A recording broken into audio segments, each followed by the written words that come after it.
Selamat sore Shalom.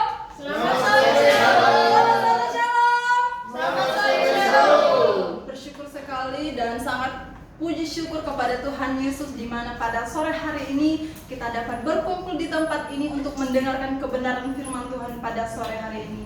Amen. Tetap semangat mendengar firman Tuhan karena apa? Firman Tuhan adalah pegangan hidup benar. Amin. Haleluya. Nah, langsung saja kita akan buka kebenaran firman Tuhan pada sore hari ini terdapat dalam Yakobus 4 ayat yang ke-13 sampai yang ke-17.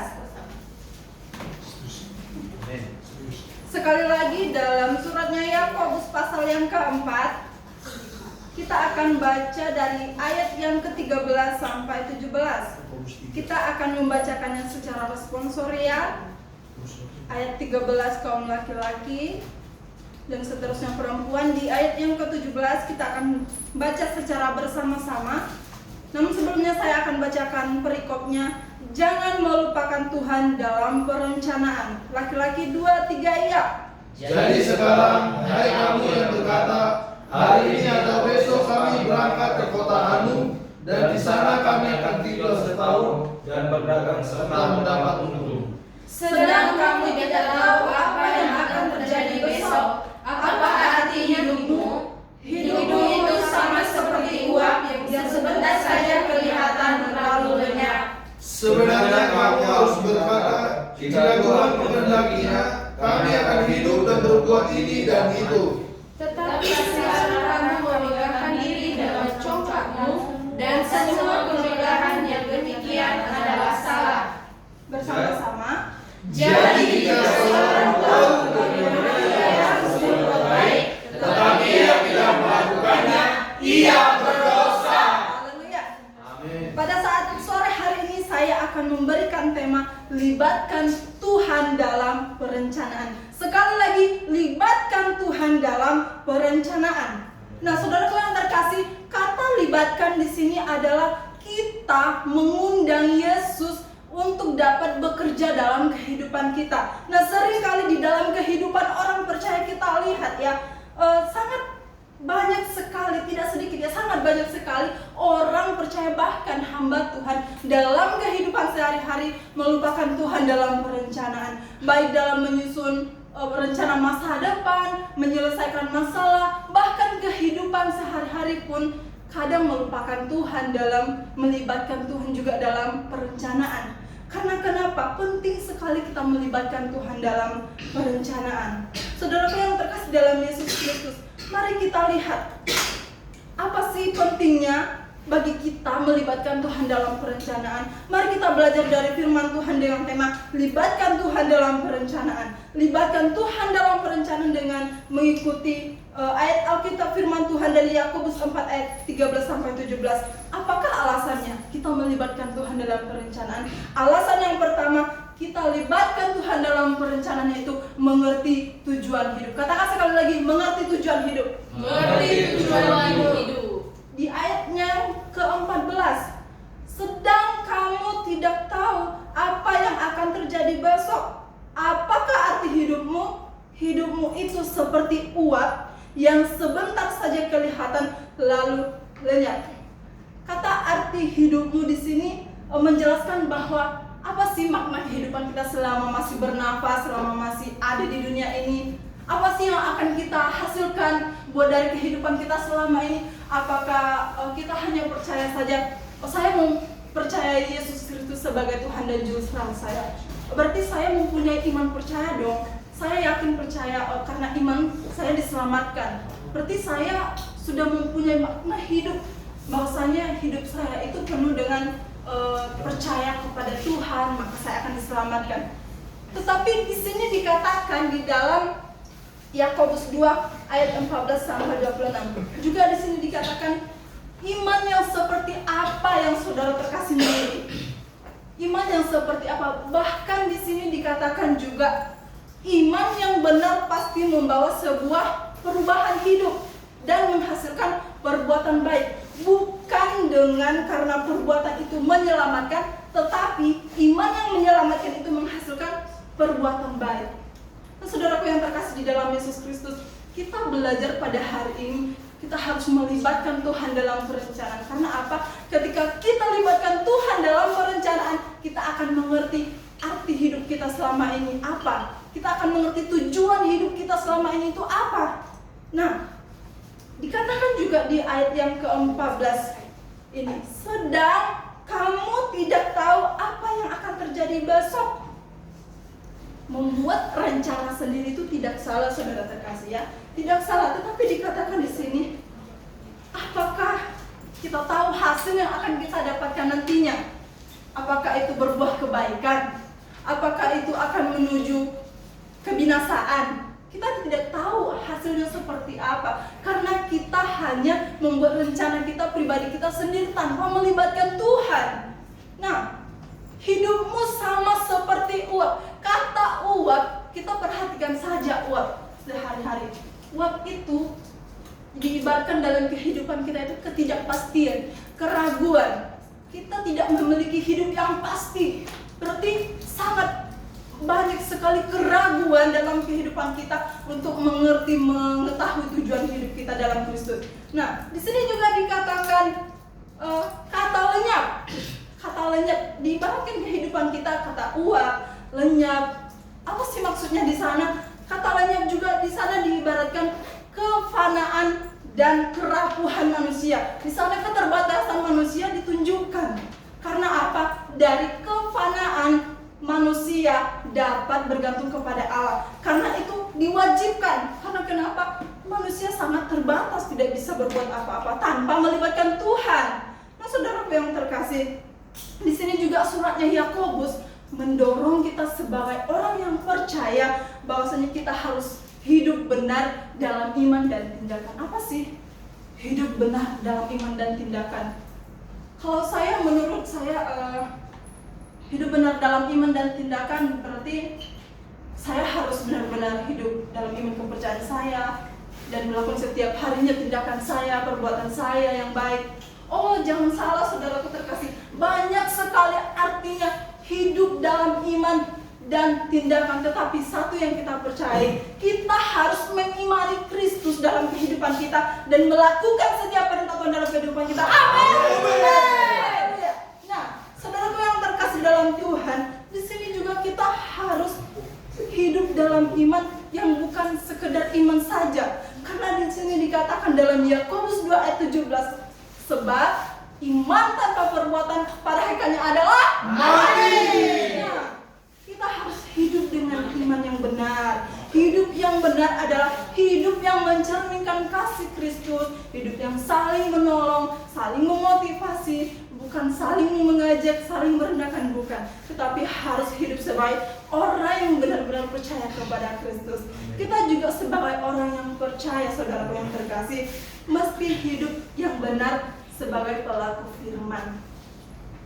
Nah, menjadi Kristen yang dewasa juga kita harus, karena kenapa? Kita sudah hidup dalam Tuhan, sudah mengimani, kita percaya kepada Tuhan. Kita harus menjadi orang Kristen yang dewasa. Karena kenapa? Kalau bukan kita yang menjadi orang Kristen yang dewasa, siapa lagi? Karena kita adalah hamba Tuhan yang percaya, yang melakukan perintah Tuhan, mengimani Tuhan dalam kehidupan kita sebagai orang percaya. Amin.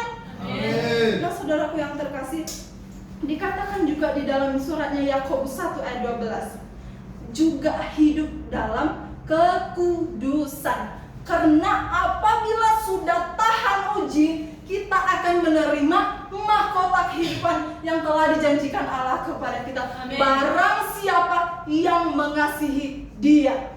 Kata di sana, barang siapa yang mengasihi Dia. Berarti pertanyaan buat kita, apakah kita benar-benar sudah mengasihi Yesus Kristus? Apakah kita benar-benar orang-orang yang percaya, yang benar-benar harus menerima mahkota kehidupan yang dijanjikan Allah? Kita harus menjadi orang-orang pilihan. Amin. Amin. Kita harus menerima mahkota kehidupan itu. Jangan sampai orang lain mendapatkannya sebelum kita. Amin. Amin. Nah, suatu gambaran bagi kita bagaimana kita harus melihat suatu gambaran teladan untuk kehidupan kita, membawakannya dalam kehidupan kita untuk kita pelajari. Ada sebuah kisah nyata pendeta dari Austria namanya Viktor Frankl di tahun 1942 bersama keluarganya dan juga teman-temannya, mereka diangkut gerbong kereta api dari kelahirannya di Wina, Austria, dibawa ke sebuah kota di Auschwitz. Dan di sana mereka sangat mengalami kekejaman, penderitaan, penganiayaan, penghinaan, bahkan kelaparan dan kedinginan. Di sana juga dia merasakan kesedihan karena apa? Istrinya juga sedang hamil. Bagaimana dia tidak merasa sedih? Dan pada saat itu juga dia merasa semangat dan tidak rapuh. Semangatnya karena apa? Pada saat dia temukan sobekan kertas di jasad temannya yang sudah meninggal, isinya Ulangan 6 ayat 4-5. Apakah itu? Tolong saudara Gilbert membacakannya untuk kita. Ulangan pasal yang ke-6 ayat 4-5.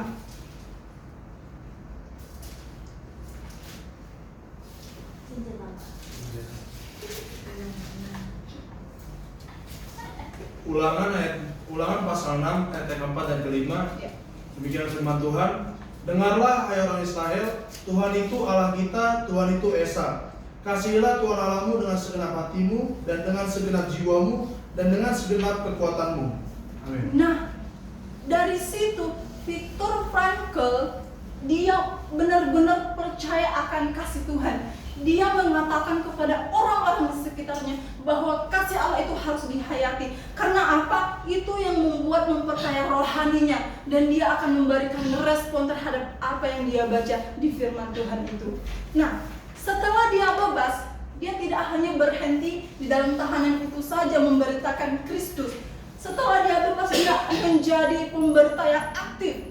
Dia menjadi pemberita yang rohani, yang berperan aktif memberi motivasi, dorongan kepada orang-orang yang akan menemukan makna hidupnya di dunia ini. Nah, kita belajar dari cerita ini, dari kisah nyata ini, bahwasanya ketika kita dalam penderitaan, kita harus menjadikan itu sebuah motivasi untuk dapat membangun, memperkaya rohani kita. Dan ketika kita sudah mengalami itu, kita akan memberitakan kepada orang lain untuk mereka dapat menemukan arti hidup mereka sesungguhnya selama di dunia ini. Karena apa? Viktor Frankl ini juga menemukan arti hidupnya, bahwasanya ketika dia hidup dalam Tuhan, melibatkan Tuhan, dia tidak akan mengalami penderitaan yang menyiksanya dahulu, tetapi dia akan memberitakan Kristus dengan sukacita, dengan terus memegang firman Tuhan. Amin. Amin. Nah, saudaraku yang terkasih, tidak jauh-jauh dari kehidupan masa kini. Kita lihat di masa kini banyak sekali anak muda terutama dalam percintaan ketika putus. Nah, si cewek dengan si cowok putus. Nah, akibatnya si cewek lari ketemu jembatan, berdiri. Ini banyak sekali terjadi ya. Seseorang dari jauh mengatakan, "Hei, kamu mengapa di sana? Awas nanti kamu jatuh." Lalu si cewek itu bilang, "Untuk apa saya hidup? Apakah artinya hidupku kalau aku hidup tanpa dia?" Tanpa si cowok. Mari kita analisa itu. Mari kita lihat.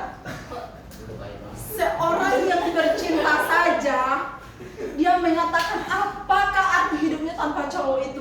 Bagaimana dengan kita, hamba-hamba Tuhan yang hidupnya percaya kepada Kristus? Kita tidak menemukan arti hidup kita tanpa Tuhan. Maka dari itu, libatkan Tuhan dalam perencanaan dalam masa depan, bahkan kehidupanmu sehari-hari. Amin.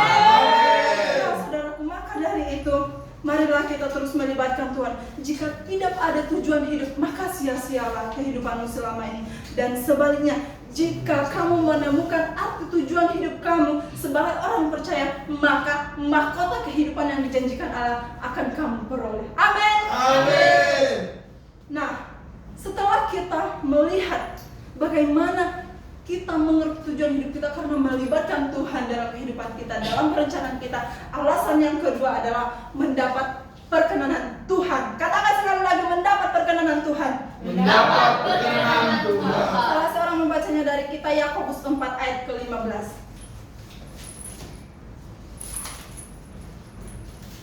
Yakobus 4 ayat ke-15. Ya. Sebenarnya kamu harus berkata, jika Tuhan menghendakinya, kami akan hidup dan berbuat ini dan itu. Amin. Di sini dikatakan sebenarnya kamu harus berkata, jika Tuhan menghendakinya, kami akan hidup dan berbuat ini dan itu. Nah, kita tahu Allah Bapa sangat mengasihi kita. Dia tidak pernah menahan kebaikannya. Ia selalu melindungi kita, selalu menolong kita dimanapun kita berada, selalu menyertai kita. Dan sesuatu yang baik yaitu dan anugerahnya dilimpahkan bagi kita yang sempurna itu. Mendapat perkenanan Tuhan. Kata perkenanan itu berarti mendapat perhatian Tuhan. Saudaraku yang terkasih, mari kita lihat dalam kehidupan kita sehari-hari, apakah kita layak mendapatkan perkenanan Tuhan? Mari kita koreksi diri kita. Ketika kita berseru kepada Tuhan, Tuhan, kenapa ini terjadi? Tuhan, kenapa Tuhan tak tolong aku? Kenapa aku harus seperti ini? Perhatian Tuhan beralih kepada kita. Karena apa? Kita tidak pantas mendapatkan itu, saudaraku. Kita tidak pantas karena apa? Kita melakukan hal yang tidak seturut apa? Kebenaran firman Tuhan. Tetapi ketika kita melakukan perintah Tuhan, kita boleh mendapat perkenanan Tuhan. Dan apa yang Tuhan kehendaki, maka terjadilah bagi kita. Amin. Amin. Nah, saudaraku yang terkasih, setelah kita mendapat perkenanan Tuhan, kita akan merasa lebih percaya bahwasanya apa yang kita lakukan itu sesuai dengan kehendak Tuhan. Nah, ketika kita membuat rencana dan tujuan untuk masa depan, orang percaya harus selalu mempertimbangkan Allah dan kehendaknya. Karena apa? Ketika kita membuat rencana masa depan tanpa mempertimbangkan Allah dan kehendaknya, semuanya sia-sia. Tidak ada artinya, tidak ada tujuan. Hasilnya akan tidak bagus. Nah, kita jangan bertindak seperti orang kaya yang bodoh dalam Lukas 12 ayat 16 sampai 21. Sebaliknya, kita harus mengakui bahwa kebahagiaan yang sejati dan kehidupan yang bermanfaat sepenuhnya tergantung kepada Allah. Jadi sekarang saudaraku yang terkasih, prinsip hidup kita sekarang yang harus kita anut adalah jika Tuhan menghendakinya. Tanpa Tuhan menghendakinya, apa yang akan terjadi? Enggak ada. Tanpa Tuhan menghendaki kehidupan kita sebagai orang percaya untuk menjadi hamba Tuhan, mustahil. Tapi ketika Tuhan menghendakinya, maka terjadilah sesuai seturut kebenaran firman Tuhan. Amin. Amin. Apabila kita sungguh-sungguh berdoa, kehendaknya jadilah kehendak Tuhan itu dalam kehidupan kita. Karena apa?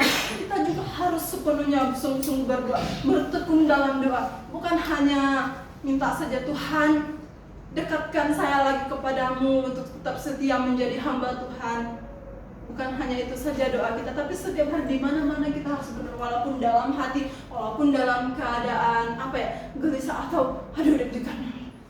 Tapi kita harus berdoa. Kita harus tetap berdoa sama Tuhan dengan sungguh-sungguh supaya kehendak Tuhan itu terjadi dalam kehidupan kita.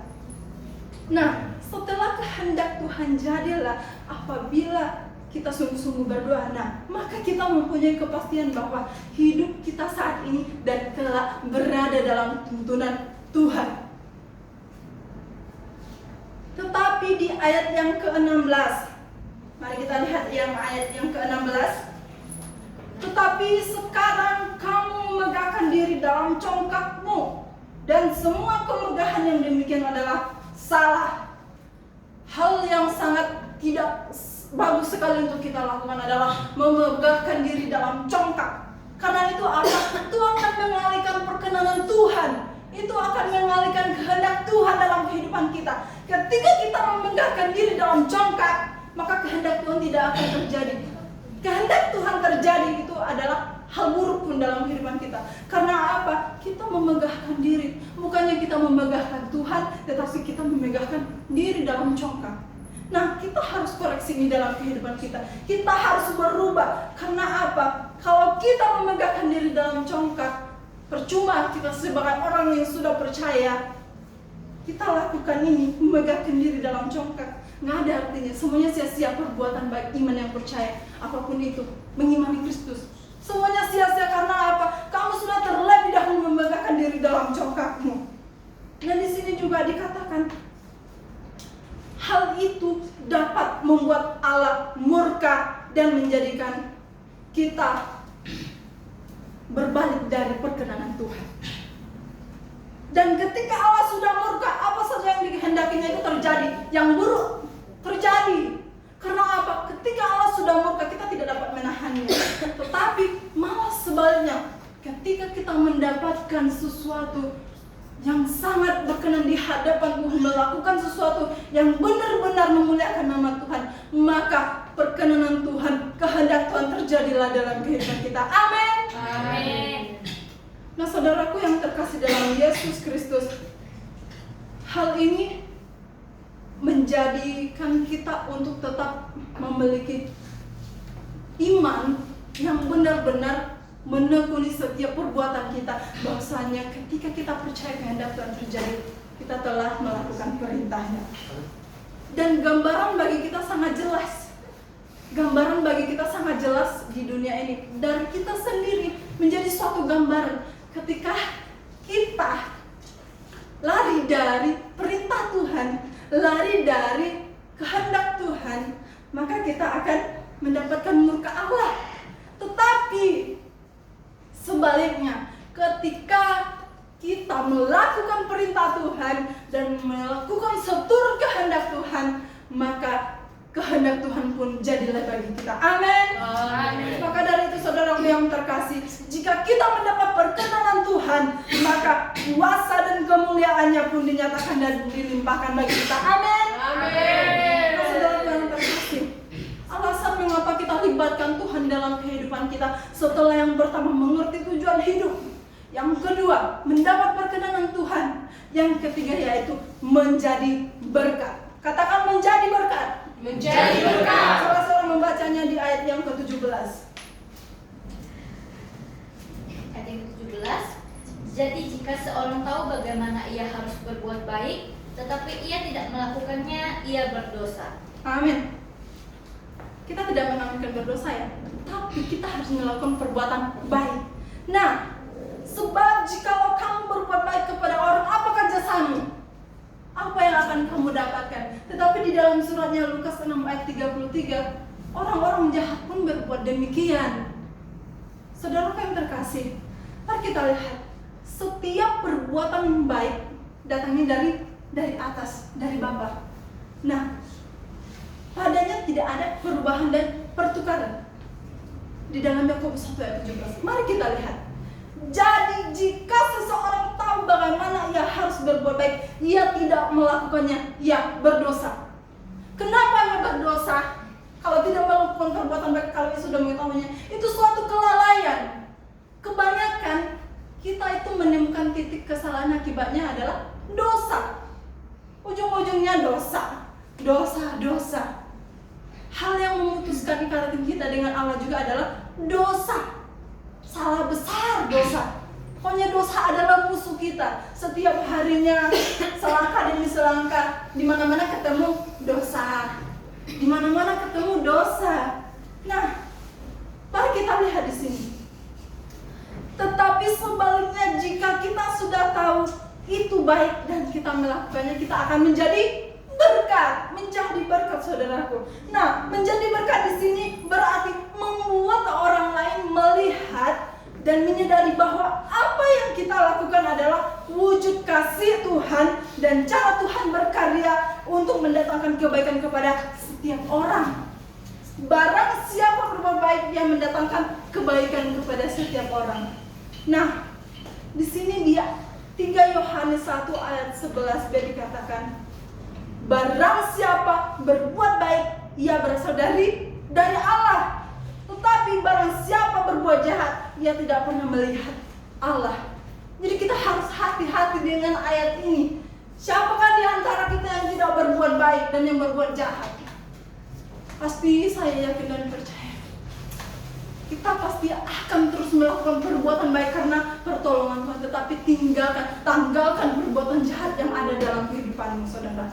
Nah, kita lihat juga ketika kita berbuat baik agar orang lain melihat perbuatan kita dan memuliakan Bapa yang di sorga, di dalam Matius 5 ayat 16. Jadi kita berbuat baik itu bukan hanya sekedar dorongan dari dalam diri kita untuk memotivasi orang lain, tetapi Bapa di surga dipermuliakan. Amin. Nah, Tuhan menginginkan agar kita dapat memberkati supaya kita menjadi berkat orang lain, sama seperti teladan Yesus Kristus. Mari kita lihat suatu gambaran dalam kehidupan kita, seperti benda yang bentuknya mirip, sekilas sangat mirip sekali tetapi berbeda fungsinya. Bukan berbeda fungsinya sama, tetapi dorongan motivasinya itu ada yang berbeda. Nah, benda itu adalah kipas angin dan kincir angin. Kalau kipas angin adalah dia menghasilkan angin dari dalam, dari dirinya sendiri, dari colokan, kan? Dia memotivasi. Itu artinya kalau kita bawa dalam kebenaran firman Tuhan ini, dia dapat memotivasi orang yang percaya. Beberapa orang bertindak seperti kipas angin. Ada suatu power yang keluar dari dalam dirinya yang dapat menyejukkan, yang dapat memotivasi, memberikan dorongan, menyegarkan bagi orang lain. Mungkin itu berupa suatu ungkapan membangun atau menasihati dan menghibur. Tetapi saudaraku yang terkasih, mari kita lihat kisah hidup kincir angin. Apakah kincir angin itu dapat memotivasi dirinya sendiri dan juga orang lain? Kita lihat kincir angin itu, anginnya itu berasal dari angin sendiri. Tanpa ada angin yang berhembus, kincir angin itu tidak akan mengeluarkan angin. Karena kenapa? Tipe seperti itu tipe orang yang tidak menjadi berkat. Karena kenapa saya katakan itu? Kincir angin itu hanya ada dorongan dari belakang, ada paksaan. Ayolah, berhembuslah. Seperti itu. Keluarkan anginmu itu. Jadi dia mengeluarkan angin karena dorongan paksaan, bukan dari dalam dirinya. Maka dari itu, kita bawa dalam kehidupan kita pada saat ini. Sangat sering terjadi di kelas kita ini. Banyak sekali dosen kita yang masuk ketika daya laptop mati, keluarkan charger. Ada di belakang, ketua, tolong. Nah, saudaraku yang terkasih, kita di bagian mana? Apakah kita meniru kipas angin atau kincir angin? Yang kipas angin itu motivasi dari dirinya, keinginan sendiri untuk membantu. Tapi kincir angin adalah paksaan, dorongan dari orang tanpa dari dalam hatinya untuk berbuat baik. Saya harap dan saya percaya kita adalah tipe orang seperti kipas angin yang memotivasi diri sendiri dan juga orang lain dan menjadi berkat bagi orang lain.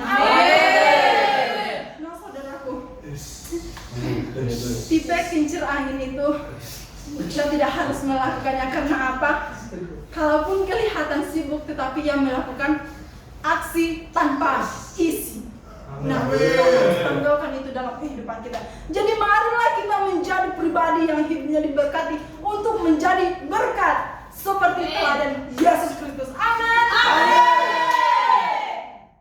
Maka dari itu mari kita aplikasikan dalam kehidupan kita, bahwasanya ketika kita libatkan Tuhan dalam perencanaan, supaya apa? Kita mengerti tujuan hidup kita. Dan biarlah apa saja yang kita perbuat boleh mendapat perkenanan Tuhan. Dan karena apa? Setelah itu kita boleh menjadi berkat bagi banyak orang. Amin.